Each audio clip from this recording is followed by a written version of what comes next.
Hey, it's Marco Pelosi III, and we have a special guest here today. Someone very near and dear to my heart, and someone who, if you're my age or older, needs absolutely no introduction. But if you don't know who this guy is, you're about to find out, and you're about to be humbled by one of the greatest pioneers in the history of surgery. I'm here today with Dr. Harry Reich, the one and only, the man who brought laparoscopic hysterectomy into existence, the man who brought operative laparoscopy into the United States. And he did all of this in a small town in the middle of Pennsylvania, a town by the name of Dallas. And to talk to Harry is like opening a history book. And if you have heroes in the world of surgery, he's certainly one of mine. But even everyone he ever associated with was touched in some way to become a better person and a better surgeon. So we have so many levels of connection here. So we are on the Top Cosmetic Gynecologist podcast. So how does this connect to Harry? Well, good question. Good question. Well, the answer is that innovation and fearlessness was something that this guy brought into the field of gynecology. And it was that need to innovate and to find things to make practice better for the women that we serve, and for the doctors who are our colleagues, that created this atmosphere that it was okay to challenge established ways of practicing. It was okay to innovate and create new ways to do things. And his generation inspired our generation. Harry inspired my father inspired Harry, and out of this evolved our desire to innovate into cosmetic surgery. So when we look back at our roots, we're looking back at Harry and the people like him that brought us to where we are today. Harry, it's a pleasure to have you here. Thank you very much, Marco. So Harry, I want to cover everything. Oh no. Yeah, I want to cover, the good, and just a little bit of the fun stuff that certainly you led the field in many ways. But what I want to ask you first is what got you started in the medical business? When did you decide, at what age, that you wanted to be a doctor? Wait to hear this one. My both parents were doctors, so the last thing I wanted to be was a doctor, to tell you the truth. All right. So, this was in the days where my mother and father had an office in the home, and whenever a young person would go in for a immunization or vaccination, we'd be having dinner and we'd hear all these screams and yell. They said, I developed a phobia about medicine. But as life would have it, and again, most of my life was led in this town, this small area called Wyoming Valley in northeastern Pennsylvania. Anyway, I went to prep school here at Wyoming Seminary. Incidentally, it's like the leading place for both male and female wrestling. These kids get scholarships direct to Penn State almost all the time. Anyway, and you look at Columbia's lineups, all Penn State guys. Anyway, so I went to Lehigh University after finishing at Wyoming Seminary. I started in engineering because I hated medicine. I had to do something that I had to show my parents that I really did hate medicine. So after a year of engineering, I said, baby, I don't hate medicine so much. I switched to arts engineering because I really didn't enjoy the engineering courses that much. And after my second year at Lehigh, I figured I was going to flunk out in engineering. I better switch to arts with a major in biology. well, you know, at least I could get my tuition paid that way. My parents loved that idea.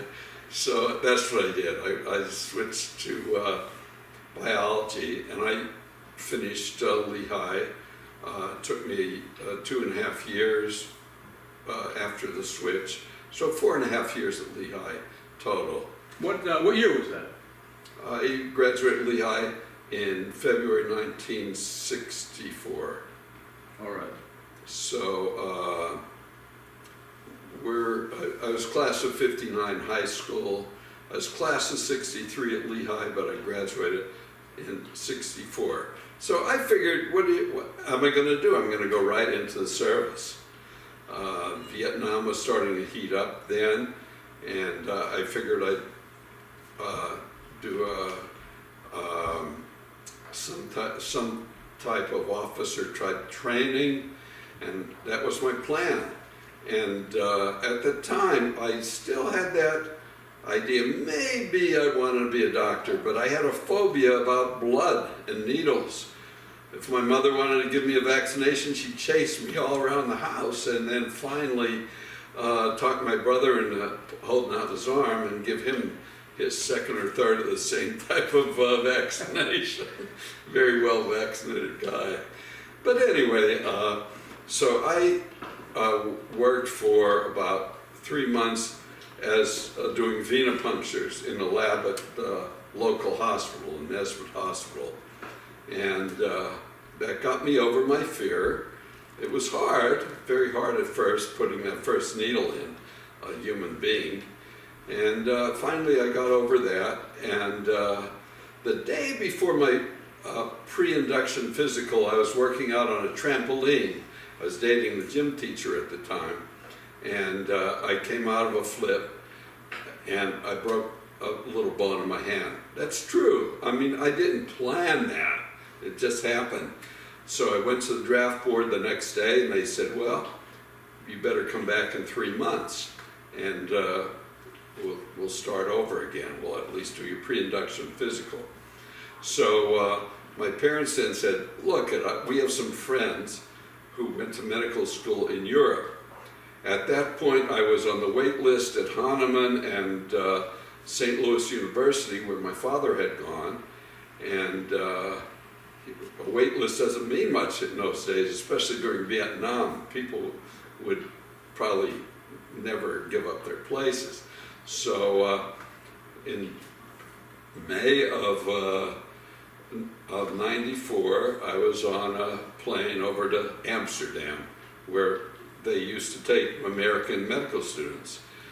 But the year I got there, they decided not to take American medical students anymore because they had a rule that you could not flunk out. So you had American medical students who were taking first-year medicine for 10 years. They couldn't flunk out. They brought in some people from Norway, and within a very short period of time, like a month, you'd be in the lab. Some of my buddies were saying that you'd be in the laboratory and they'd ask you, don't speak to me in English anymore. I know Dutch already. So you could see the Americans, after a few years, didn't learn Dutch very well.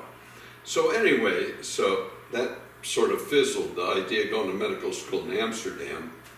So then, during that summer, I heard about an exam that was given in Ireland, which they would take the top 25 who would then go to medical, be accepted in medical school. So I decided I'd take that exam, and I went over the beginning of September. The exam was September 10th or so, and I had to learn, I had to read like 3 books, like David Copperfield, long books. And I also had to be able to take a test in a language I spoke. I spoke a little French. Anyway, I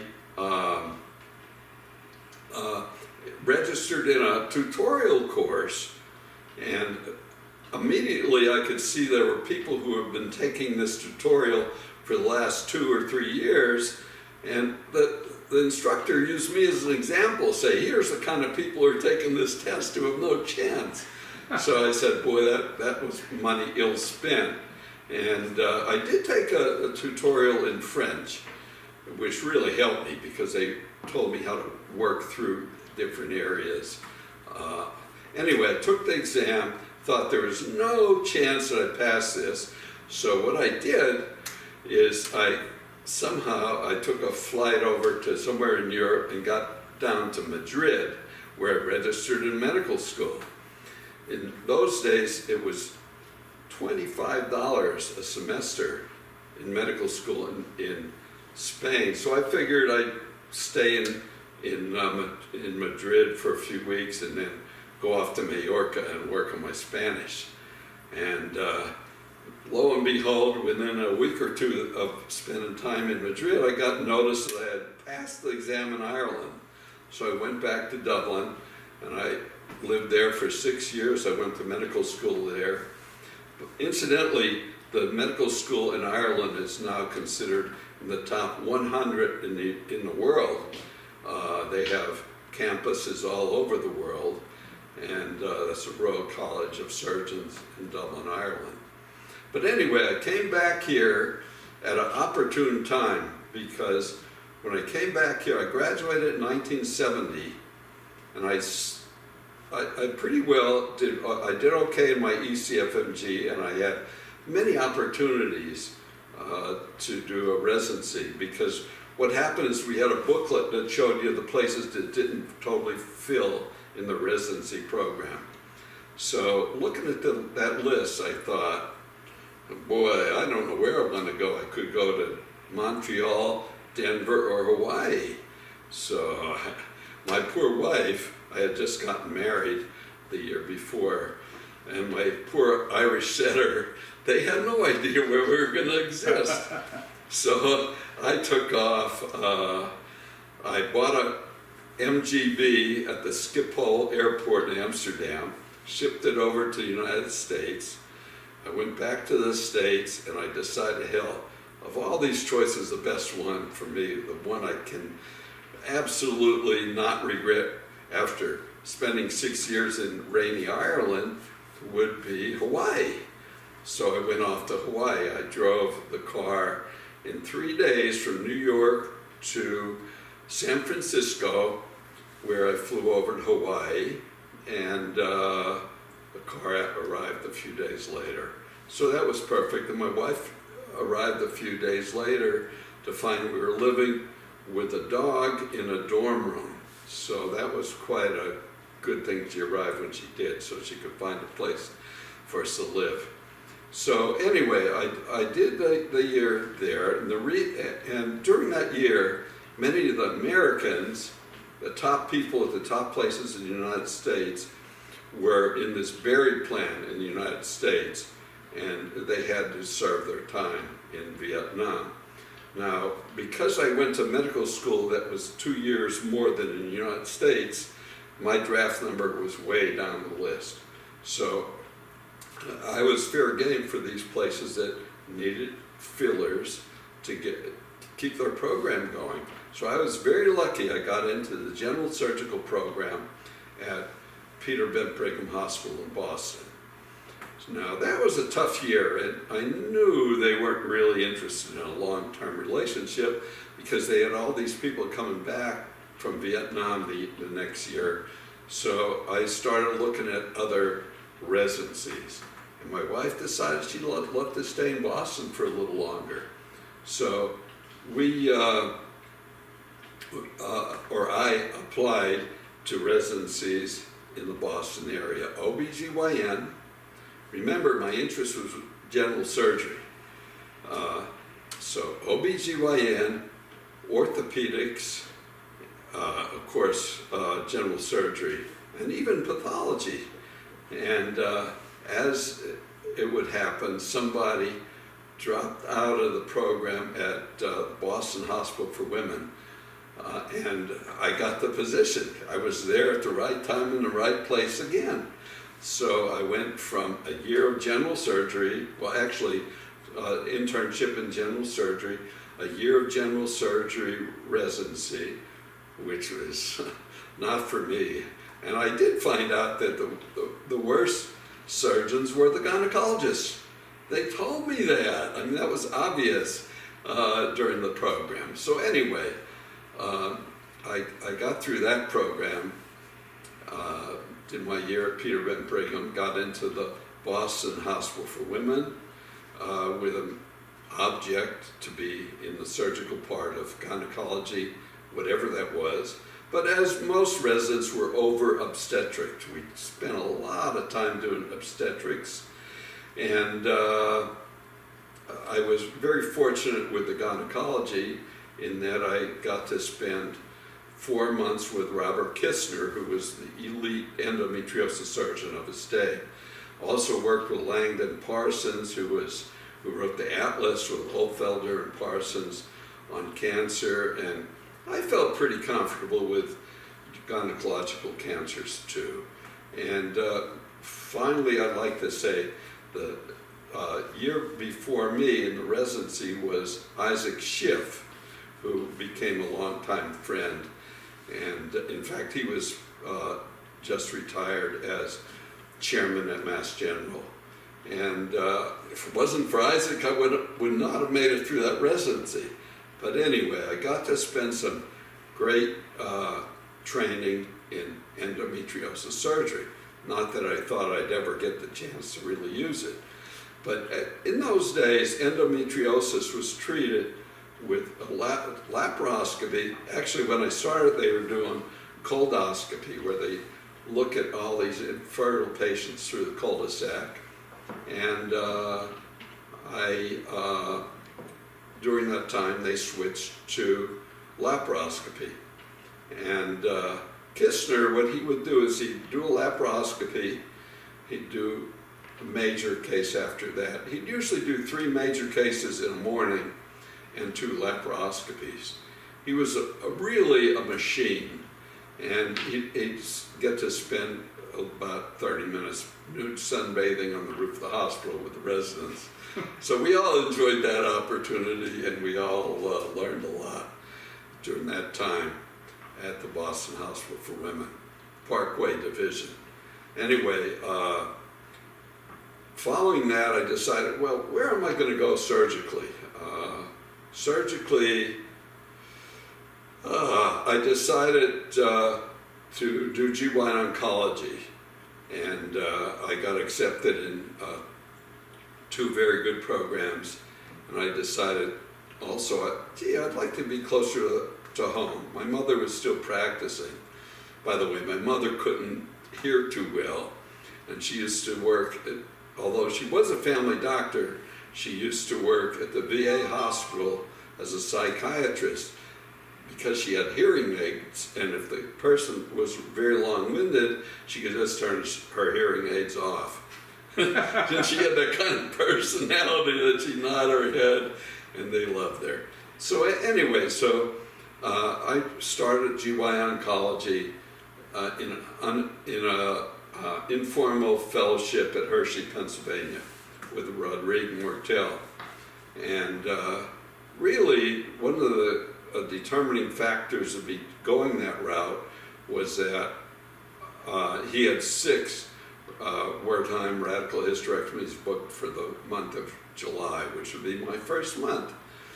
Well, after that month, I found out that really they don't really let you do very much. And but I knew how to do this operation pretty well. I thought I did anyway. So after 3 months in the department as GYN unofficial fellow, I became a regular staff member of the department, and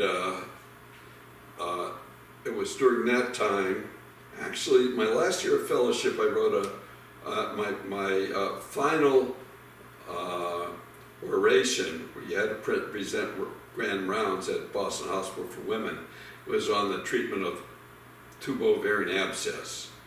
And during that 3 months at Hershey, as a member of the faculty, we had some opportunity with patients with abscess and I work usually with another doctor, and I said, my gosh, these adhesions are very, very easy to take down, even though the abdomen was wide open, and the treatment in those days was a hysterectomy and bilateral salpingo-oophorectomy.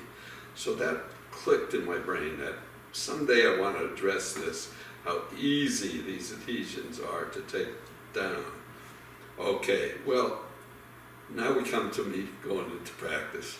Any words about what I've covered so far, Marco? Yeah, I want you to just describe what a laparoscopy was actually like back in the early 70s, without the TV screen, without the camera. How did a laparoscopist actually do the case? Well, they didn't. Basically, they use it as a look-see device. Now, every now and again, they look in with a tube, just a tube, and sometimes they would see a normal ovarian cyst. In those days, if they did, sometimes they would drain it.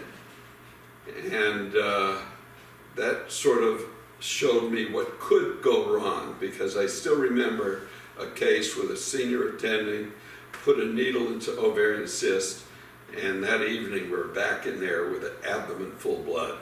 So I said, you can't do that. And that stuck in my brain for the rest of my career. Make sure that there's no bleeding, and I mean zero bleeding at the close of the operation. Now, most of the laparoscopy we did, though, was with a tubal ligation type laparoscope called an operating laparoscope, where you had a channel at right angles to your viewing channel, where you could stick a bipolar forceps. So bipolar forceps were around then, where you could stick a bipolar forceps, and that was probably in the early days of the Cleppinger, and you could stick this down, coagulate the tubes, and that was a great operation. That's what we would do. All right. So, with that technology and with your background in cancer, observations that fresh pelvic inflammatory disease really separates easily. You went into practice.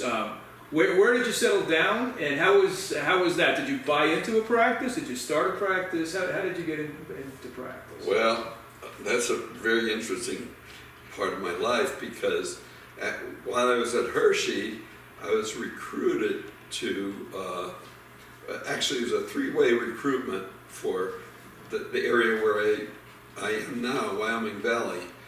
And at that time, there was,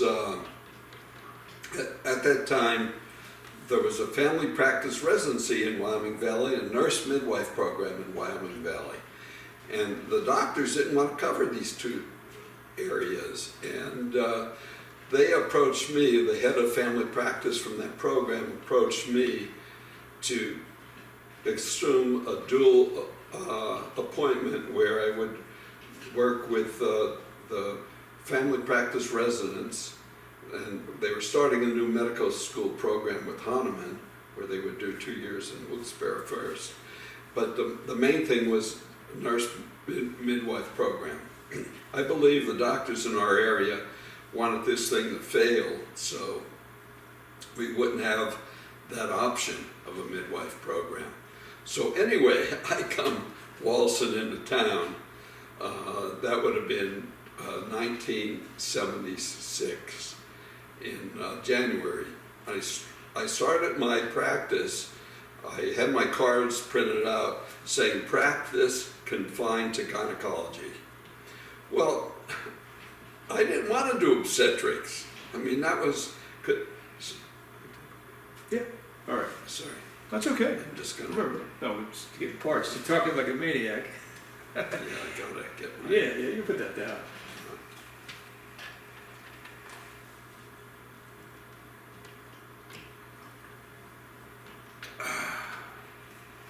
76. Gas would look like what, $1 a gallon? 76. Gas was cheap. Now that was the crisis, right? You have to go to the crisis. You have to queue up. You had to be MD plates to Somewhere get you around. some gasoline. All right, let me put this back on Okay, we're One back. second. No, 1 second. 1, 2, 3. Test, test, test. We're back. All right. Oh, So it's 1976, and you're starting your practice, and you have this family practice department that you're working with. so I have a family practice department, but the main thing was the nurse midwife program. In retrospect, after the year was over, I realized that when I took my boards, I had 300 deliveries, of which I really had to come in for 30 of them, which were C-sections. So the midwives were fantastic. But I mention this because I did this for 1 year. In my private practice, I didn't do that. But as a result of that program, I inherited an infertility clinic at the hospital. It was a Catholic hospital called Mercy Hospital. The infertility program had over 100 active patients, none of who had ever had a laparoscopy. I don't know what they had. They had symptothermic studies to see when their temperature went up and down and that kind of thing. So you saw this just ripe for laparoscopy market, just sitting right there. Well, I have too many laparoscopies right to start. Like this is in January. But the thing I want to really emphasize is my mother had delivered a lot of babies. So, and my main interest when I first came out, this is in 1976, was vaginal surgery. I was really interested in vaginal surgery. I had gone to different centers and I watched Richard Simmons at Mayo Clinic and some others do this type of surgery. So that was my main interest. And at that time, I started doing a lot of vaginal surgery. In fact, I think I did like close to 100 cases in 1 year, which is impossible for someone just out of residency. But what I found out is I could bring in these usually 3 patients on a Tuesday, and if I did vag hysts on them, they'd go home by Friday. And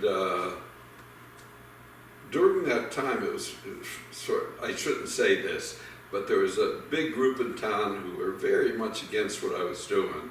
And I used to try to do the vag hyst before they finished one hysterectomy, whether it was vaginal or abdominal. Just sneak it in there. They were 4-hour hysterectomy, man. so not really Right. great, but that was true. And they were, I mean, heck, they gave me like an application to join the local tennis club and then ripped up the application or blackballed me so I couldn't join. It was that kind of a dog-eat-dog society we lived in.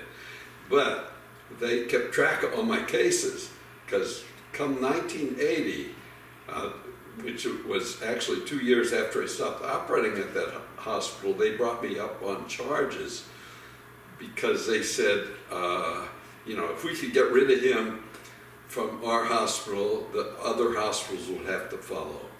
So anyway, I'll get to that later. That was 1980.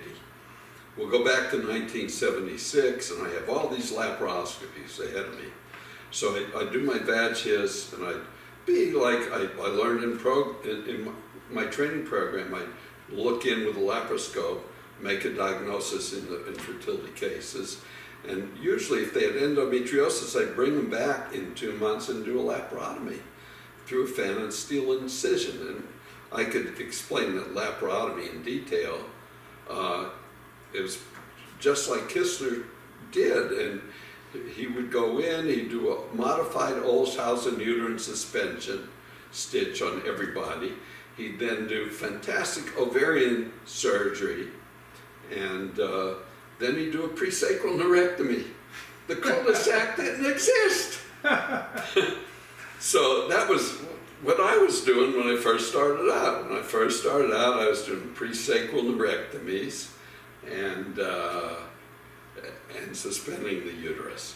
So But just with that treatment with the ovarian endometriomas and whatnot, patients would get pregnant.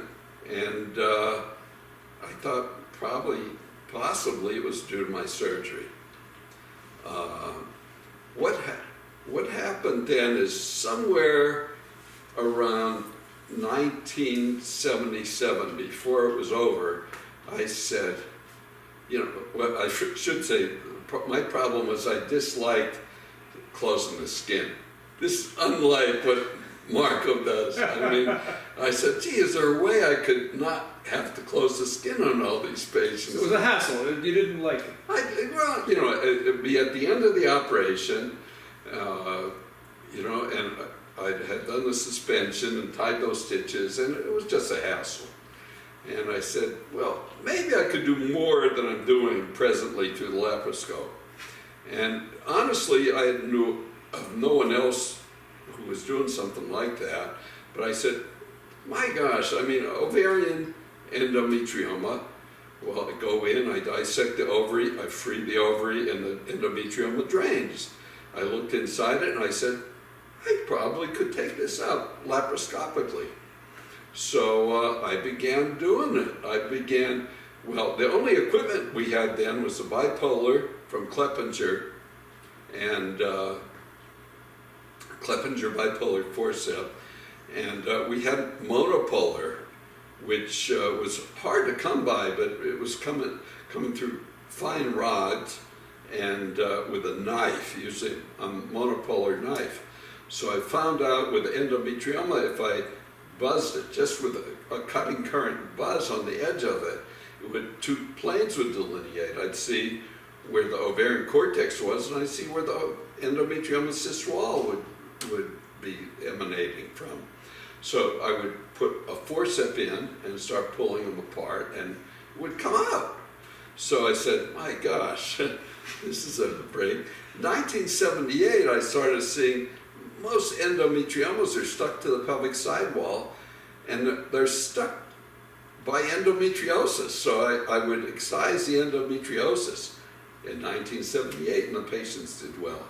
With that equipment, with that very, very crude equipment? Well, I did it with electrosurgery. Right. Now, let me just tell you, electrosurgery to me was for cutting tissue. So I had coagulation current set at 0. I didn't use coagulation at all. If I had to coagulate something, I used bipolar forceps. So I would use the cutting current, and I found I could really do pretty good work with the cutting current electrosurgery. And I found out early on I could turn it up pretty high, so I got a good pure cut. I didn't, with cutting current, if you put it on the tissue sideways with a knife electrode, it will coagulate. And if you just use the point, it goes bam, you vaporize that area. And I would try to do that with endometriosis, and I would try to do that around the endometriosis lesion. But, where was it going?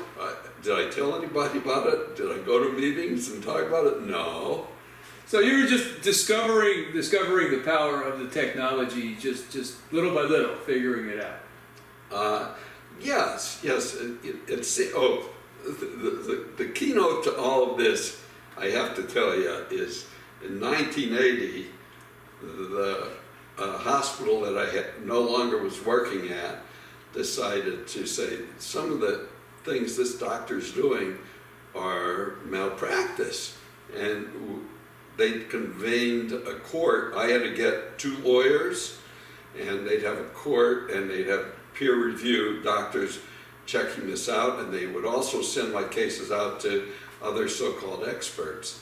And one of the main things that they jumped on is I had done a few oophorectomies with bipolar forceps, and the date was 1976. And that was one of the things that they were trying to make it seem that doctors like this shouldn't be practicing. The other thing that's still to this point, I've gone through even like years later at Columbia, is that the treatment for severe endometriosis was hysterectomy, oophorectomy. And I wasn't doing that. I would try to excise the endometriosis. And that was considered malpractice. In 1980, it was considered malpractice. That's crazy. It's absolutely crazy. So you were in this hostile atmosphere. You were doing these cases, just figuring out the power of the technology. Now, you were reading the journals, obviously. Back then, all the information came from journals and meetings. Were you attending conferences at this time, participating in meetings? Well, first of all, if I looked at a journal, there was nothing that I could be remotely interested in the journal. But I did have Kurt Sim. I did buy a little pamphlet from Kurt Sim. I think it was from around 1976. But that was really just pictures of what was going on. It wasn't really of surgery. I did hear later that he was doing oophorectomies. Okay. But in retrospect, when I read what he does, and like Kurt and I used to do meetings where he'd have me, and he said, "This is the guy who cooks the hell out of the tissue." He said you should use a loop ligature to excise the ovary. But later you did start to think more like Kurt in that regard for certain things. He influenced you into starting suturing through the laparoscope. You have a good memory. He did. Kurt came to me after a meeting in 1986, and I should say nobody knew who I was. It's quite a story how I got to be known, to get invited to Congress. I'll mention that in a few minutes. But Kurt says, "You learn how to suture, you'll be king." That was Kurt. So I learned how to suture. And the rest is history. So let's go back to 1980. You're in this legal battle with two lawyers, and what were the next couple of years in your development? What went on next? Well, fortunately, I won that hearing, and like I said, I wasn't really even doing much work at that hospital. They thought the rumor would spill if I was convicted, so to speak. So here's what happened, basically. This is a strange way to tell this tale.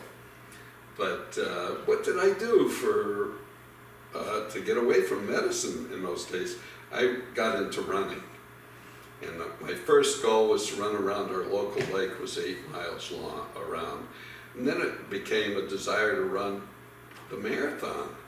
So in 1981, I ran the Boston Marathon. I enrolled in the American Medical Joggers Association, so they gave a couple slots to people who could run in the marathon. I didn't qualify. At that time, I had to do a 3:10 under marathon as a 40-year-old. So I thought, well, I want to really qualify. So I trained very hard in running, and I was able to qualify for real for Boston.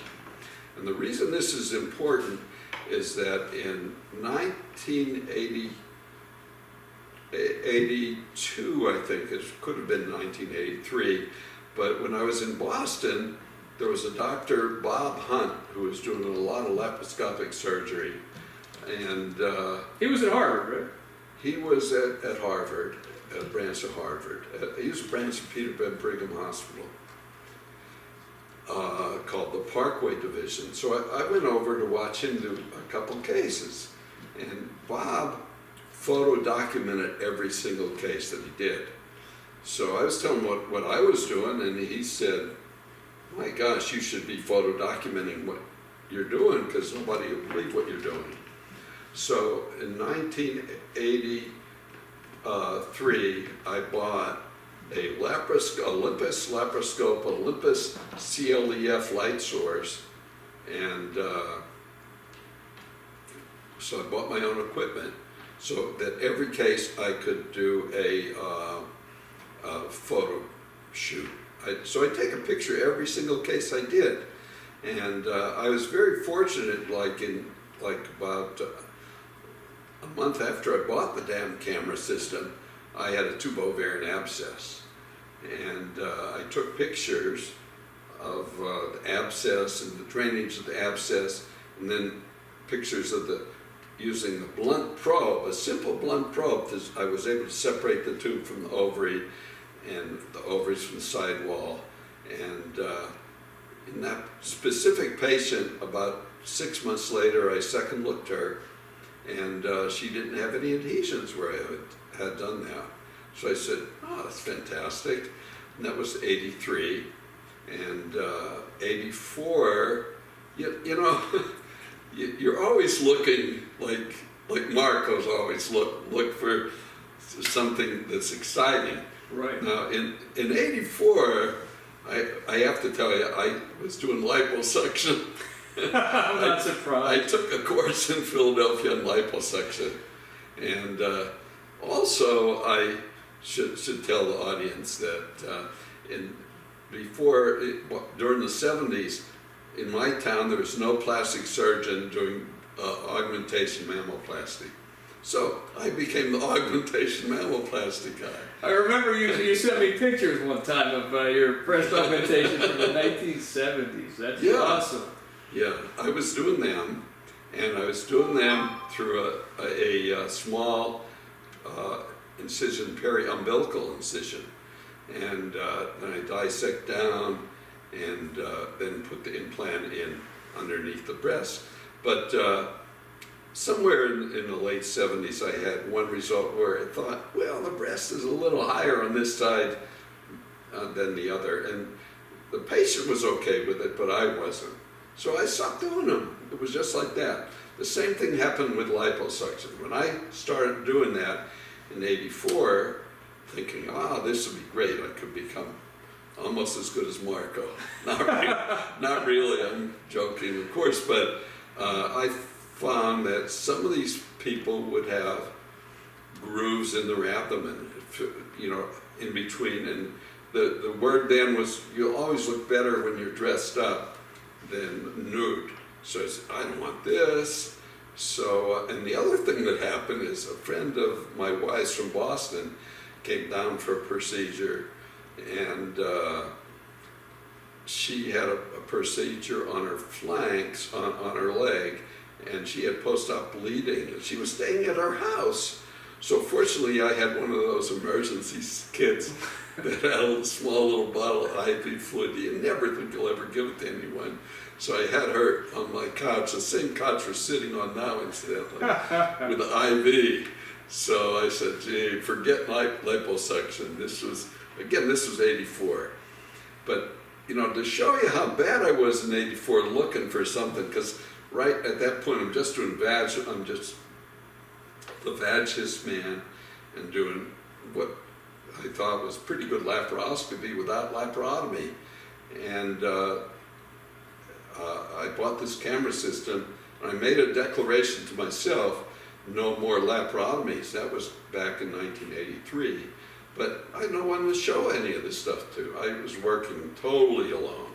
So in 84, I went out to the University of Wisconsin to do a course on IVF, you know, where they show you the hamster egg penetration test. Right. And so I did this course, and every night there were biologists, and there were, this is early days of IVF, but I was sure that I could at least add gift to my, to things I offered.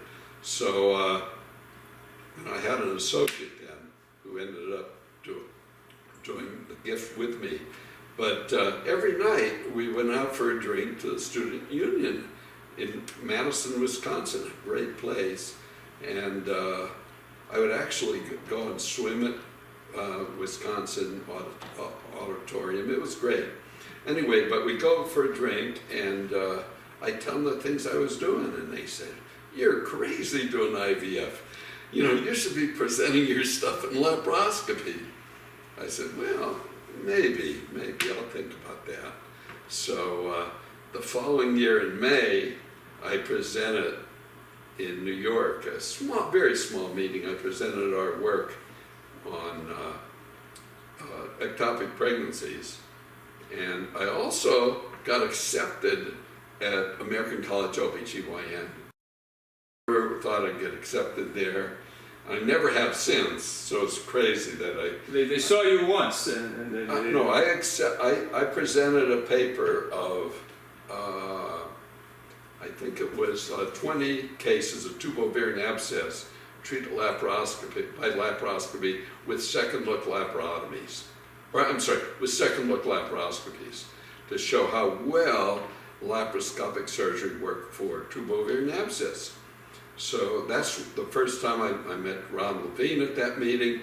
He had just gone to a Kurt Sem course and he was showing his stuff. And anyway, I presented this stuff at American College OBGYN, ACOG. They had a professor from the University of Virginia. I remember his name to this day, and I better not tell it. But the guy, I said, how could he didn't even look at my stuff. I mean, I had not only the abscess, picture of the abscess, I had for my presentation 80 slides. It was the most I could put in a slide thing. Every single case I demonstrated, I had slides to show exactly the way they looked and the way they looked after. Now, included in that series, I had one ruptured diverticular abscess that I ended up second looking. You know, diverticular abscess, by the time it's ruptured, usually has no communication with the colon. So I would do what I would do for a tubovarian abscess, and it worked fine. My big breakthrough that I thought was a breakthrough then, I still feel was a breakthrough, is I would always dump a lot of Ringer's lactate in the peritoneal cavity at the close of the procedure. By a lot, I had a pitcher of 2,000 cc's Ringer's lactate, and I had a funnel. I put the funnel in the trocar. I dump the fluid into the peritoneal cavity. My solution to pollution was dilution. That was true.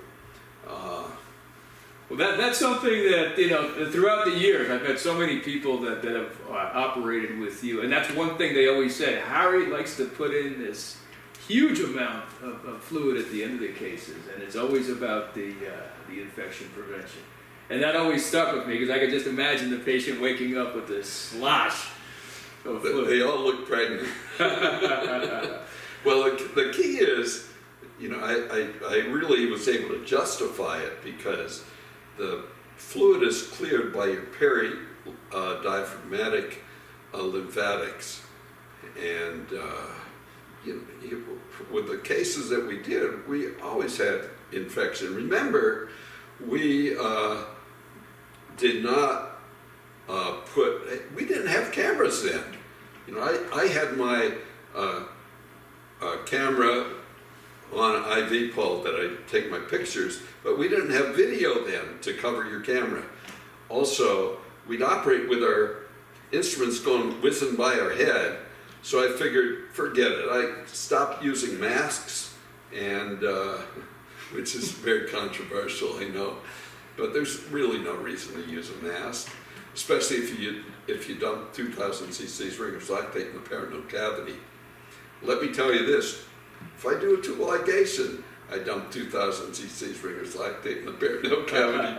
It doesn't matter if there's pus. Well, you've proven it. You've proven it time and again that it doesn't really have any detriment. If there's pus, and we'll get into this later, where we've gone in with endometriosis case on the rectum and found a hole in the bowel, it works. You know, I could locate the hole in the bowel, suture it, and irrigate. Now, when you irrigate, especially with the suction irrigators that we have today, I use one called the Aquapurator. I'd start off dumping 1,000 cc's Ringer's lactate over the liver on the right. So, and at the end of the operation, you know, that's one of the few places that you could suction the fluid off. At the end of the operation, the fluid would come back without all the particulate matter. so you know you've diluted to the right level. Beautiful. All right, so 1985, 1986, in the world, the main center was Kiel and Clermont-Ferrand in France, and that was Maurice Bruhat. When did you meet Bruhat? Well, let me tell you that tale. That's a sort of interesting tale. In 1985, I get a new associate, John DiCaprio, and the poor guy, that when he came, I left for a month. I went over, I rented a place in Cagnes-sur-Mer, actually Eau de Cagnes, that little hilltop village, and I went over to Paris and I presented tubo-ovarian abscess, and I met the only other person I knew who was doing abscess through the laparoscope. That was Marie-Henri Suchet, a Paris great. And I met her, and then I bought a Peugeot, and I took my family down to the south of France. So we're in a beautiful place. You know, actually, I guess I could say it. It was owned by Nadine Gordimer, who won the Nobel Prize, South African, writing about the minority in the days of apartheid. But anyway, we rented this in this nice little hilltop village. And after 2 weeks, I was getting a little bored, and I had heard of Bruhat. I had heard he had done ectopic pregnancies through the laparoscope. So I decided I'd just take off in my Peugeot, and I drove up. It was a 4-hour drive. I drove to Clermont-Ferrand, and he treated me like, it was great. It was a great meeting. First of all, I met Bruhat, and then I met Hubert Manis, who I still think of as one of the greats in laparoscopic surgery. And what they did then is they had a couple of attendings, and their day in attendance, you'd have like 3 or 4 ORs going with people that they're training. So I got to meet Arnaud Wadiez in 1980. Arnaud was my driver. I mean, he's one of the most famous laparoscopic surgeons in the world. He likes to joke that he was my driver then. And I met that whole group, Jean-Luc Pouilly and Gérard Mange. And Bruhat took me out. We went out to lunch, and you know, I said, look, you don't know who I am, but you know, I am doing these things in the laparoscope, but by laparoscopy. So anyway, the case that stands out that was very interesting, though, is we get a call. Please don't quote me on this thing. Okay. But Don't delete it. no, you know, it's funny, but I guess it was, you know, it's truly the American attitude, I guess, of today, which we could get into later. But they call Hubert Manis, who is, like I say, I still think he's the man who did the first ectopic pregnancy in the world. And that was in 1973. And they call him in to check on a chronic inflammatory disease. And he goes in, he said, the doctor or the resident says, boy, there are a lot of adhesions. And Manis looks in, I look in. And to look in those days, you had one of those clicky little things. You couldn't look in with the camera. Right. You had a teaching attachment attached to the scope. An articulating arm, right? Lots of right angles, yeah. So we both look in. It's obvious it's endometrioma, not extensive adhesions. So he does a beautiful job, and I was very impressed. Another guy taking out endometrioma. But then a little while later, they call him into another room. They say, this is really extensive adhesions. And right around then, we hear the noontime bell, and he looks in, he says, excellent candidate for IVF. So that's almost like that article I wrote. Right. You know, today when people look in a lot of adhesions, they think IVF. not to take it all down, even though he certainly had the equipment. That's great. So anyway, getting back to our story, 1985, I decide to submit some abstracts to AAGL for the first time. I submitted laparoscopic treatment of tube ovarian abscesses. I'm sorry, excuse me.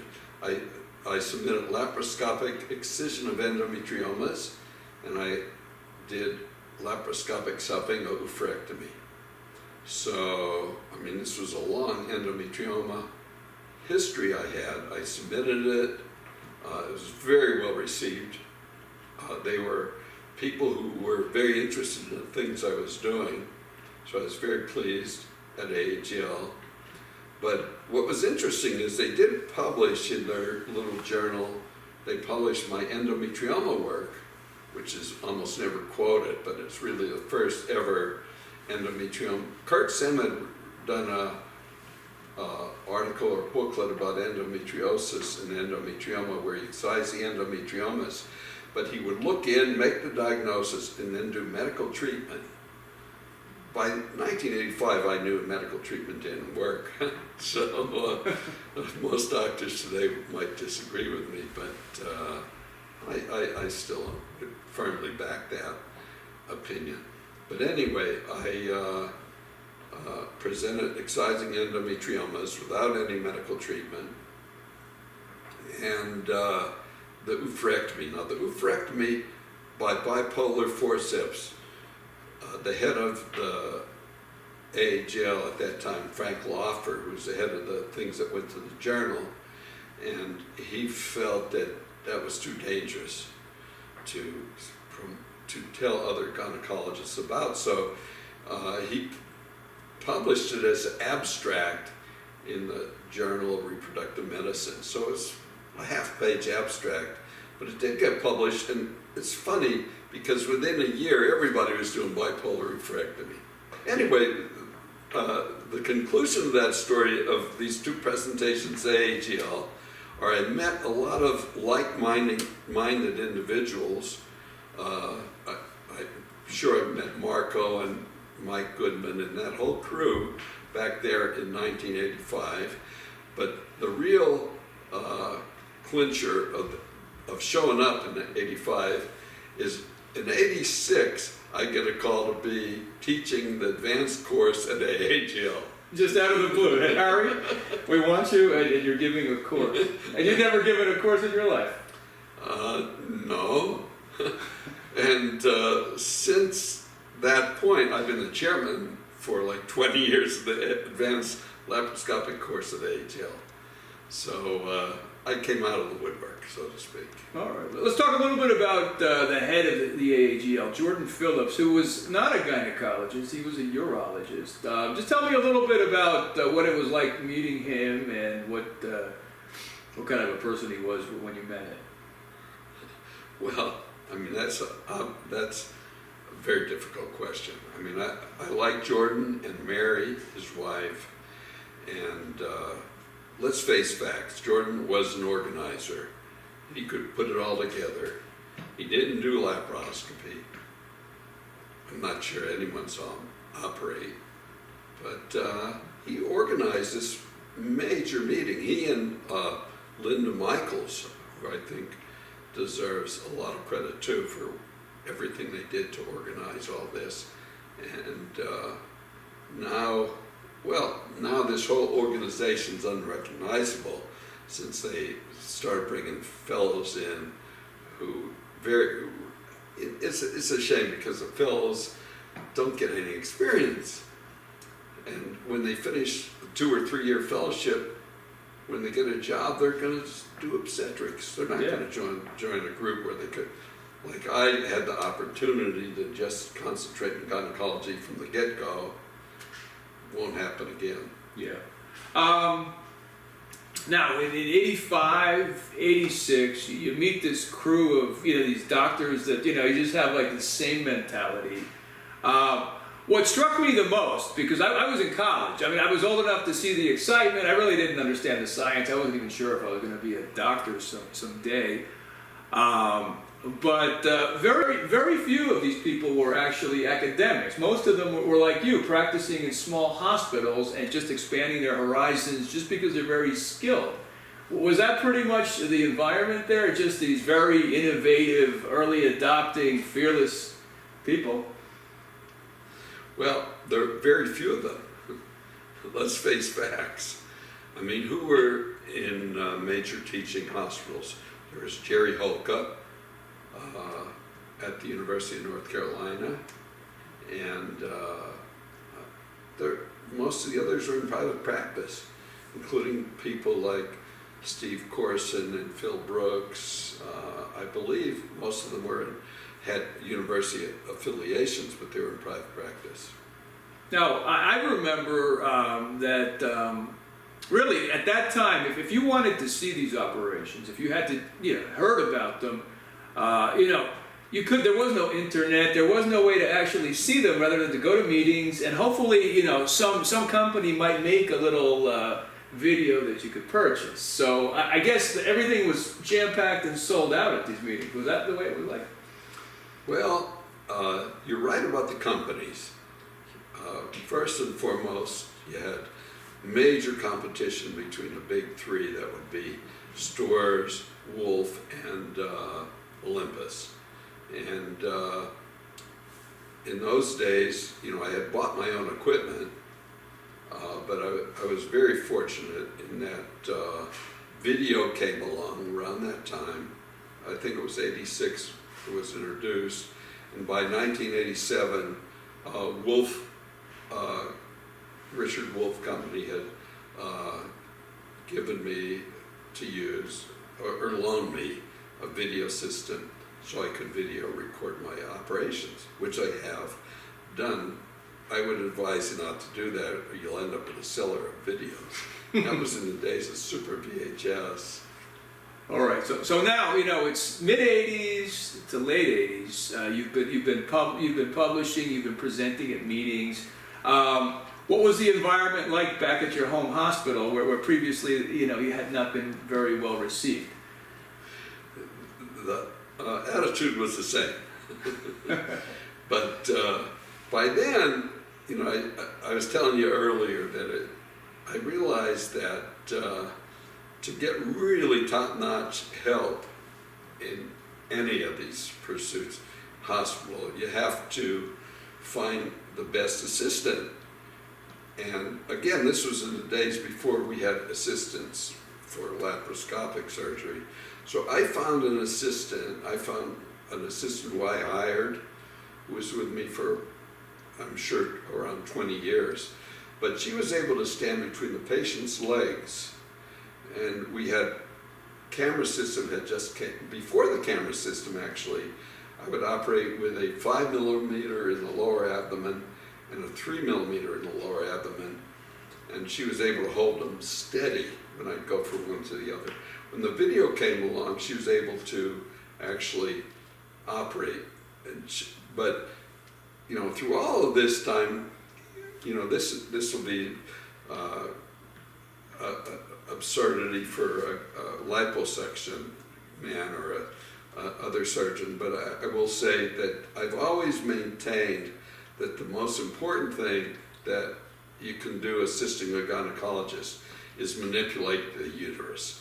You can make the surgeon look really good or really bad, and Lisa was able to hold her things that were attached to the uterus on her with her belly button. So she got 2 free hands, so she could actually help me. That was, and again, I see today, it's very hard today because you have assistant right where you as a surgeon would want a video camera, which is directly across from you where you can look at it. You have the video camera usually between the patient's legs, and that's going to hurt you. It's going to hurt your neck, and it's going to hurt you. You're twisting. But in those days, I used to operate pretty much on my heels. I'd have my left foot on the cutting current electrosurgery pedal, my right hook, starting around 1987 on the laser. And talk about the hospital. I worked closely with Coherent Laser Company. In fact, did the first paper that was actually in the Green Journal on the discovery of the ultrapulse laser. That the laser that they were saying they were using, they were saying they were getting 1 millimeter spot size, but in actuality, the carbon dioxide in the cleaning channel of the laparoscope was ballooning that beam so it would be much larger. So Coherent developed a system where they have an isotope of carbon dioxide. So finally, the company Coherent gave me a CO2 laser to use, and within 2 years, there were 3 other CO2 lasers in the hospital. We had 4 ORs, and each OR was equipped with a CO2 laser.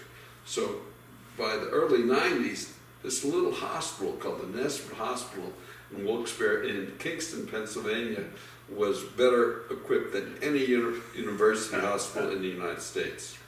Now, let's go back to your hospital. Obviously, there's gynecologists, the general surgeons. 1987, Lapcoli comes out, and the general surgeons took to it like that. In months, every general surgeon had converted from open to laparoscopic. How do they view you in the hospital? As a pioneer or as somebody to learn from and say, come over here and help me out? You've obviously been doing this for a while. Well, very interestingly, the general surgeons, when I get into the bowel or have a problem like this is in the late 80s, they would not come into the room. They didn't want their name anywhere near those charts. Now, around 1990, I started doing courses to teach the general surgeons how to do a cholecystectomy. And I did go to some hospitals where the general surgeon would get in trouble during a cholecystectomy and I'd have to take over. So I did my share of cholecystectomies. It's much easier than endometriosis. Right. Let me say that I told you that I started doing endometriosis, presenting on it in '85.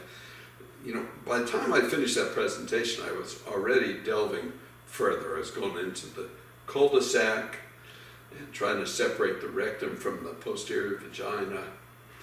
And by late 87 and 88, I was closing holes in the bowel. All right. Now, we get to 89, that everybody knows. In 89, you came out with the laparoscopic hysterectomy. The first time anybody had taken the uterines from the top. Tell me the story, because we talked about this on the phone, and it's a great story. It was sort of like a day where you had something in your schedule, just some time opened up. But tell me the whole story. Well, first of all, I don't think it's a great story, because from 1983, I was doing everything by laparoscopy. So if somebody needed a hysterectomy, I could do it by laparoscopy. But most of the time, what I would do is I'd go down and do the vaginal part vaginally. It made sense. That would sort of speed up my time.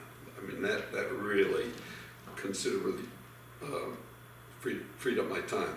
Okay, but I had a group from Tufts University that used to come down every month. They'd send a group down and they'd watch laparoscopic operations. And on the date that they came, this time when I did what's called the first laparoscopic hysterectomy, I don't consider it that, because I'd been doing whatever had to be done, whether it's laparoscopically or vaginally for a long time. But we had a day where I had a hysterectomy, and I think it was 2 endometriosis cases. And I don't know what happened, but the endometriosis cases got canceled.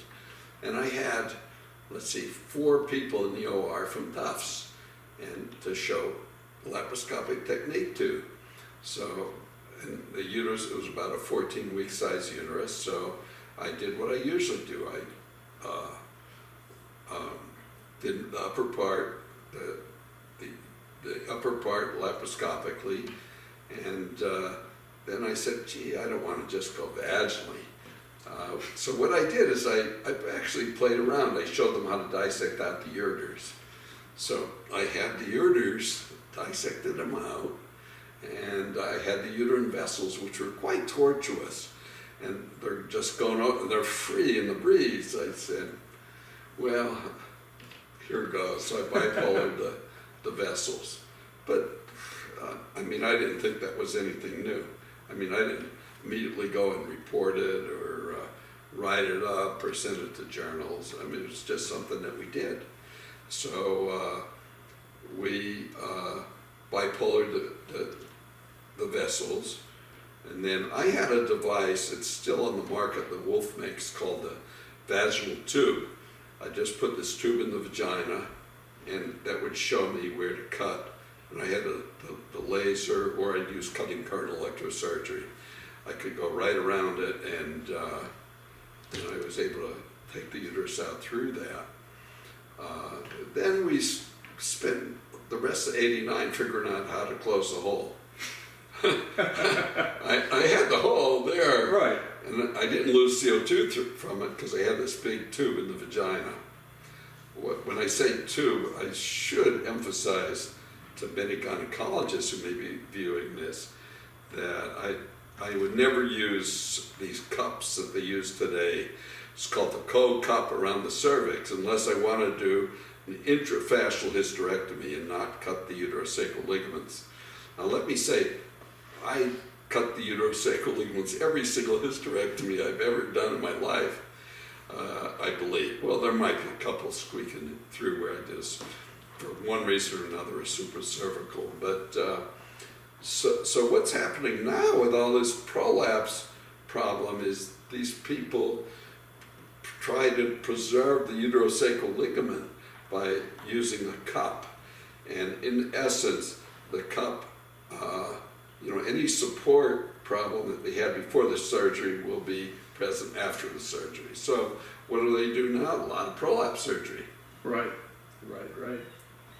Well, anyway, so back then I think, as I recall, I think I did go vaginally and close the vagina at the end. And then, of course, I go up, I inspect, I put my 2,000 cc's rigorous lactate in the peritoneal cavity. And I always do it to close any operation I do what's called an underwater exam. And I have a microbipolar forceps, and if I see a little bleeder, I call them little red snakes. You see these little red snakes, you just touch them with the bipolar. It's very superficial, it will stop the bleeding, and you really have not damaged the blood supply. One other thing that's, I think, very important is that when we do our hysterectomies, we stop all the bleeding at the vaginal cuff, all the bleeding. So there'll be no bleeding whatsoever at the vaginal cuff at the close of the procedure.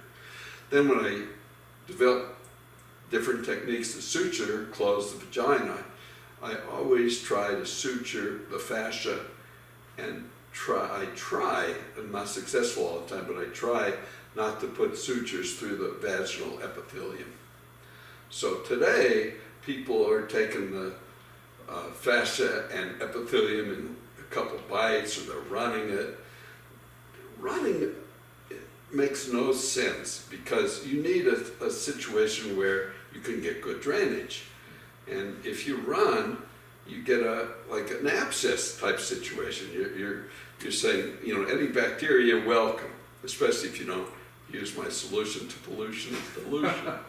It's just sitting there. Right. So I think it's the technique that I pushed, where you use an interrupted closure, bringing the uterosacral ligaments and fascia together across the midline, and leaving the epithelium alone. You see the patient in 4 weeks, the epithelium is always closed. If I do a vag hyst, the epithelium always requires some silver nitrate sticks because there's always some granulation. Right. So this laparoscopic hyst took off in the world of operative gynecology. 1988, January. Yeah. 1988. And then, but there was a lot of pushback from academia, a lot of pushback. They sort of were a little shocked that they had lost some power. What did that feel like? I mean, you were leading the pack, and you know the whole academic world was just jumping against it. What did that feel like? Well, I didn't read the journals. I said, you know, to this day, now I have to tell you that I reviewed for our green journal, Obstetrics and Gynecology. I've reviewed for a number of years. I usually get 1 or 2 reviews a year. And I think presently it stands at 23 cases reviewed, 23 cases rejected. Now, some of those papers are good papers. I mean, it doesn't mean I rejected them, but you know, so. Yeah. I have no idea who the editor of the journal is. Yeah. At this time. Now, you've made some really good friends over the years, and you've written books. Let's talk about Hulka and Ray Gary. Which one came first? Which book did you write first? Well, Jerry Hulka I met in 1985. The first meeting I came out of the closet, I met Jerry Hulka and Dan Martin. And we were able to discuss all the things I was doing. And Jerry Hulka's always given me encouragement. Ray Gary came over, really he just called me, and he came over, stayed at my house for about a week, and we wrote a book. I mean, Ray basically wrote the book. I just gave him a lot of the material. Right. I never was a writer. I don't have residents or other people who were pen hungry, so I just did it. Yeah, yeah. But you did write a good story, a good chapter here. I mean, you wrote your career basically, and when I was reading this the other day, I mean, it was, you know, I knew this entire history, but it was just so well laid out. Is there anybody here that comes to mind that you want to just mention in like the early '90s as a significant, either as a friend or an influence, or just a talent that you saw as as somebody that just really stood out, that you were impressed by? Well, there were many, I'm sure. Well, you know, I met many people. I know almost all of them. I mean, I had great experiences with your dad. I had great experiences with the group from Australia, Peter Marr and his group. Let's talk about the Russians. How did you get involved with Leila Adamian and the Russians? This was right after the wall came down, wasn't it? It wasn't that long from communist Soviet Union to Russia. Leila invited me to present this stuff that was very new for Russia in 1989 and 1990. And 1991, remember then it was still, they hadn't split up completely in 1991. I think at the end of 1991 they split up. It was still Soviet Union. So she invited me 89, 90, 91, I discussed it with Jordan Phillips. Like I said, Jordan is the organizer. I'm the guy who does the grunt work. Right. And I realized that. So Jordan and I decided to go to Russia to present this stuff. So I was trying to recruit a couple people, but the people who came with me were Jacques Dequesne from Switzerland and Terry Benkai, who now is in Sydney, Australia. And I mean, they were great. And I think your dad came the next year or the year following that. But Terry, he came, and Terry was very good surgeon who had developed instruments for stores in his 20s. So I thought he was fantastic. This, you're talking 1991. Now in Russia, they had nothing. I'd say, if there was bleeding, I'd say, please may I have the bipolar? They said, we don't have bipolar. Well, just give me something to coagulate this uterine artery that's bleeding. And they said, we don't have anything like that. Give me some coagulation electricity. We don't have coagulation electricity. So I always use that as a story that in 1991, if I didn't know how to suture, these people would have had many catastrophes. But in those days, they still were quite advanced to the point where they were able to video record that operation and transmit it to a big auditorium. So we had a major auditorium filled. I did the first, I think, dozen courses there in Moscow. In fact, that course still goes on every June, and most of the very good surgeons have been there.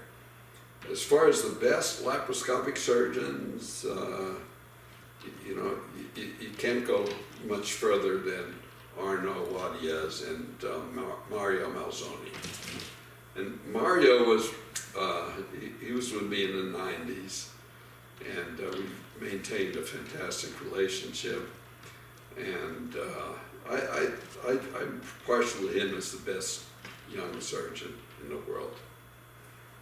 He's done hundreds of deep endometriosis operations with bowel resection. Right. Plus, he does all the cancer work. In fact, in 2010 or 11, I brought a very good robotic surgeon from the United States over to Italy. And Mario operated in one room, and this doctor, with his team, operated in the other room. And no one knew which room had the robot. Really, was that good? It was that good. It was so good. Well, let's talk about the robot. First, let's look at it from two perspectives. Okay, let's say we have a very skilled laparoscopic surgeon who can operate the whole spectrum, and we have somebody who can't. And if the robot turns that person into somebody that's not going to do a laparotomy, is that a bad thing, or do you think it's an abused thing? What's your take?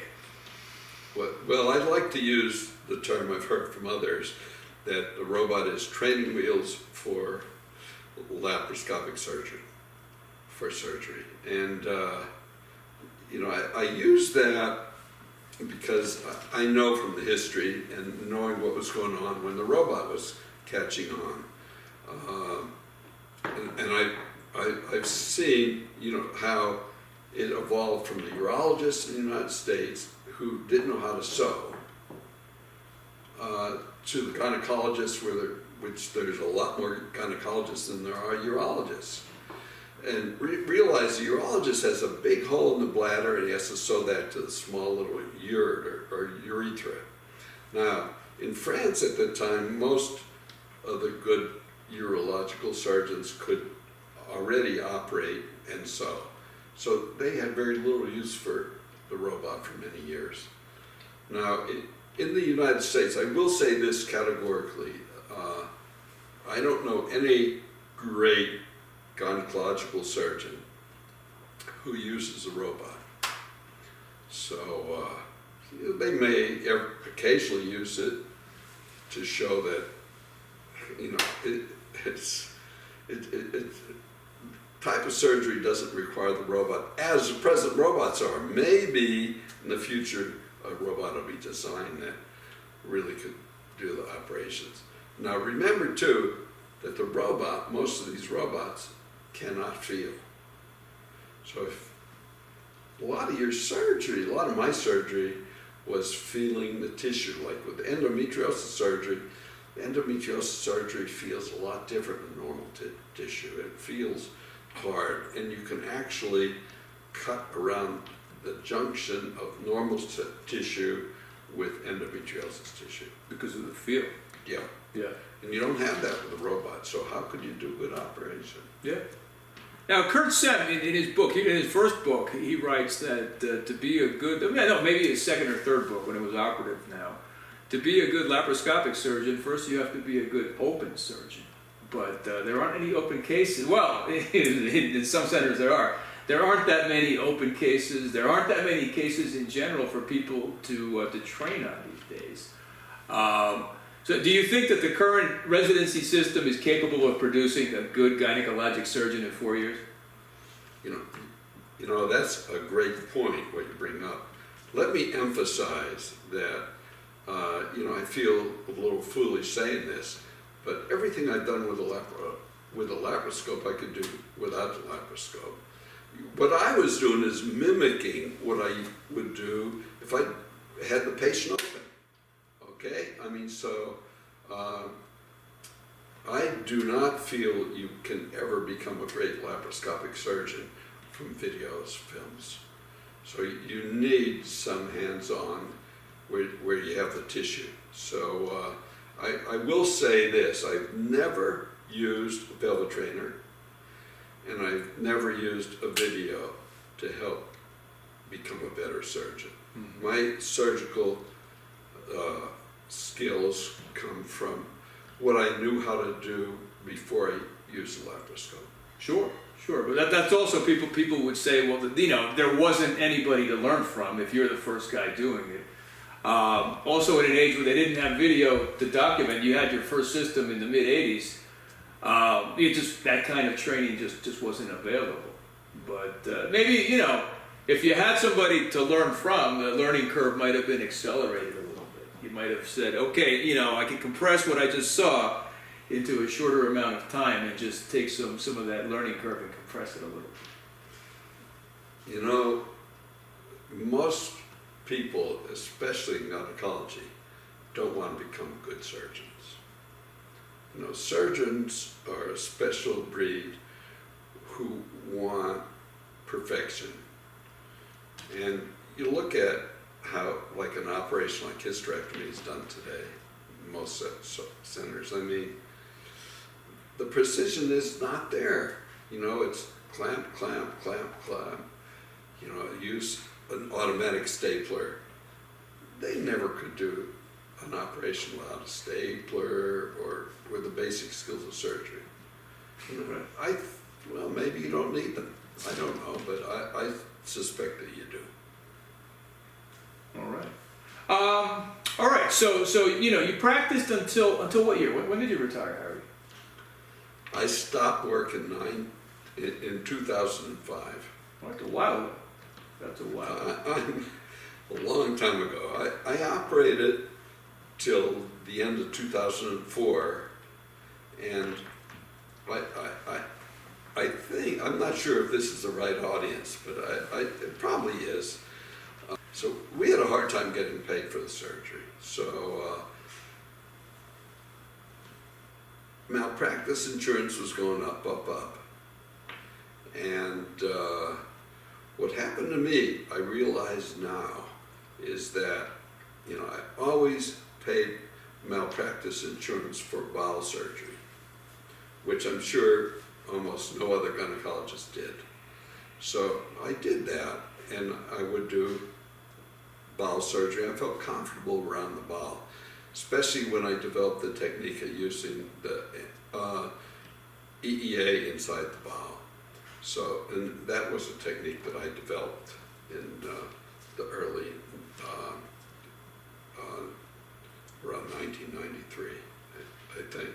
Anyway, so as far as stopping, what I did, and it's tricky, I knew as far as physically that my legs were in a little bit of trouble. I was developing a neuropathy.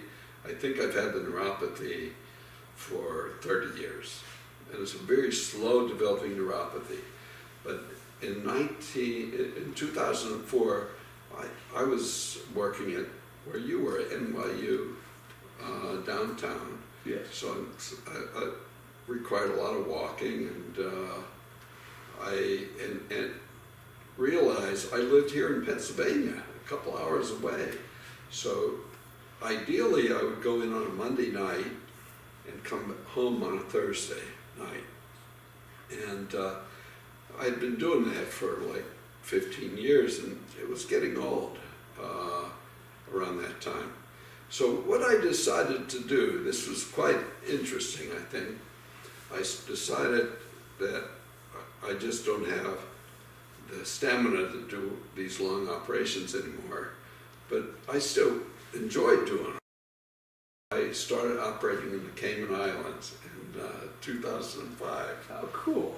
So 2005 to 2008, I would go to the Caymans once a month and do these surgeries.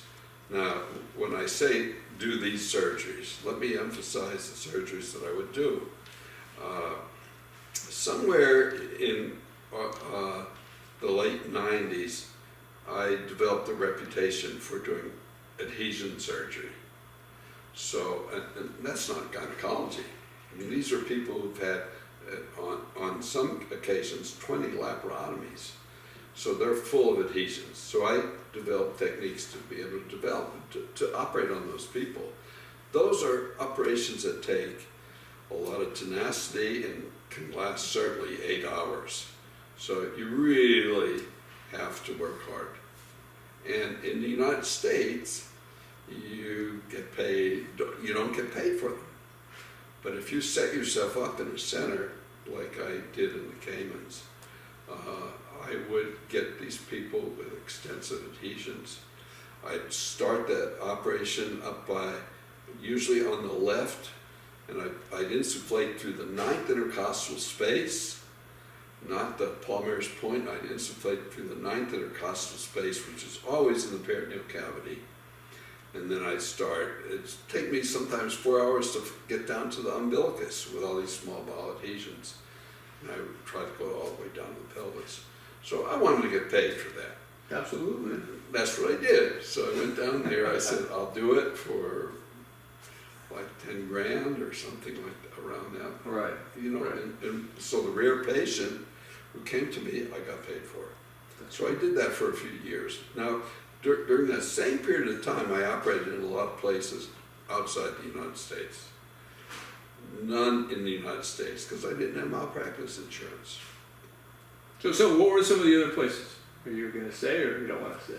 Well, the last few years, we developed a site in Puebla, Mexico. We go down there twice a year, and we do multiple. Well, it was a hysterectomy course, and in a week we do 10 hysterectomies. So, and I did that with many other Mexican surgeons, and I think that was great. So I advise young gynecologists, instead of looking at videotapes all the time, develop a situation like I did in Mexico, where you go down and teach or you do some surgery, because they need people to do the surgery. And the equipment was top of the line? Or not so much? Let me just say that I think it's sort of interesting. In my early days, I mentioned before, I used cutting current electrosurgery. In my middle period, I used carbon dioxide laser through the operating channel of the operating laparoscope, which I think is still very valuable. In my later days, I got used to operating without that great tool. So I really developed what I call, well, superior skills with scissors. And that's what you have to do to teach in these countries that don't have the money to spend for a major equipment. If you know how to use a scissors well, and the other thing is I developed great skills with my left hand. So I'm always standing on the patient's left, and most of the time I'm holding the camera with my right. If I needed to sew or whatever, to tell you the truth, at Nesbitt Hospital I used to have the nurse anesthetist hold the camera. Put them to good use. Yeah. That's great. That's great. Now, you have three sons, and one went into medicine, one is in technology, and one is an airline pilot. Who's the oldest? My oldest boy is a surgeon. Okay. Now He's a bariatric surgeon, as you know. Yeah. He told me, that what he really wanted was to operate and to do surgery, and that's what steered him from gynecology more to general surgery. But still, there was the influence. Dad is Harry Rich, and how did that go? Well, you'd have to ask him, but I don't think he knows. He did his own thing. He went to Pitt, and then he went to medical school outside the country, and then he really stuck to it, and had very good surgical training at Morristown, and joined a very good group that does bariatric surgery. But he's a bit of an animal in the OR. He'll go for the jugulars. He'll get it all done. That's great. That's great. Now, who's the middle? Who's the middle son? My middle son is a JetBlue pilot. And was he always a pilot from the get-go, or was this something that he got into later on? Well, you're never a pilot from the get-go. Yeah. But he was, he got into film. Yeah. He went to Emerson. So he went out to LA, like many people do, and they try to make their way there. And after a few years, he went to pilot school. And fortunately, he got a job flying freight. And from that, he was able to get a job with JetBlue. And then the youngest one is in Maine, right? He's a technology. Yeah, my youngest son went to University of Vermont, and now he's a Mainer. We'll never get him back. He's he worked for a couple of years at doing the computers at Sugarloaf Mountain. Yeah. And now he works for Gulf of Maine Research, which is anything you want to know about the ocean. Cool. They'll tell you. Cool. Now, I always ask, like broad questions near the end of these things. If you could operate with anybody, past or present, from any of the history of surgery, who would you want to scrub with? Wow, you asked the toughest questions. Pick more than one. Let me go, I'll start with Ubermanis Yeah. from France. Number two, I'd say Carl Wood from Australia. Phenomenal guy who's on the cutting edge of everything. We operated one time in Australia. We were supposed to go to the faculty dinner. We were in the OR until after midnight. But he's just a great, and three, I'd say, of course, going modern day times, I'd say Mario Malzoni. Mm-hmm. Excellent. Now, how about outside of medicine? Do you have any heroes, any like leaders in any domains that you say, this person he's got it down, or she's got it down? Outside of medicine. Outside of medicine. Well, unfortunately, for many of us doctors, is we become just what we do. Like, we become too involved in our work. Yeah. Now, I told you earlier I was into physical fitness, and I still try to stay fit, even though I can't walk a mile. I have to hold on at the gym to the treadmill. So I do that, and I still work out that way, but I think what you're asking for is what I read, what I do with my real spare time now. That's right. And that is, I love mystery books, and I especially love the Swedish mystery books like Joe Nesbo and Lars Kepler. I think I could spend a lot of time on those. Those are always exciting and keep me on the edge of my seat. Great. Now, if you had to just give one bit of advice, let's say you're giving advice to young Harry. It's 1976, and you want to tell young Harry, knowing what you've been through now, a little bit of advice. What would you tell young Harry? first of all, I'd say accidentally, I was very lucky in that my coming out of training, I was able to get practice where I was my own boss and I had a lot of volume. If I was a young Harry, I'd say, gee, I wish, like young Marco, that I had a father that I could just join hitch on with a little more knowledge and get better. You know, having said that, I have a very good friend in Mexico City, Yves Leroy, who he's still practicing, and he's older than I am. I'm 77. So I said, how could you do that? He said, I'm just a very lucky man in that my son is doing the same thing I'm doing. It would have been nice if my son continued with what I was doing, but again, I can't really help now that I have a bad neuropathy. All right. Well, Harry, it's been a huge, long interview. I don't know how long it's been, but it's pretty big. We've been at it. We missed all the games. Oh, by the way, the Rugby World Championships are on. That's right. That's right. We're keeping. And Ireland played Scotland today. That's phenomenal. Who are you rooting for? Ireland. Well, I was in Ireland. I have my 50th medical school reunion next year in Ireland. How cool is that? How cool is that? Harry, I got a couple of little things I want to give you here. First is our society's wristband. And you know, you're too good for just one, so I got you two of these power wristbands. Well, I need them for my cane. Two, okay. And then I have you the rare and limited edition ISCG pin that we broke the mold after we made these. And nobody gets these except the highest level of cosmetic gynecologists in the world. But since you were first before us, I'll start booking my case. Yes. Harry, it's been a pleasure. It's great to see you, my friend. Hey. Thank you. That was awesome. That was awesome. Okay.